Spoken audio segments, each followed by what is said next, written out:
Hello guys, আসসালামু আলাইকুম। কি অবস্থা সবার? দেখুন, এটা হলো আমাদের চট্টগ্রামের ঐতিহ্যবাহী ফিরনি। যারা আমাদের চট্টগ্রামের ঐতিহ্যবাহী ফিরনি খাবেন, চলে আসবেন আমাদের চট্টগ্রাম ইপিজেড। চলে আসলে পাবেন।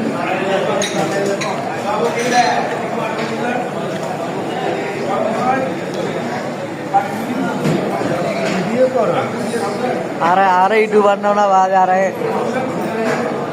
আরে টিকটকার ইউটিউবার।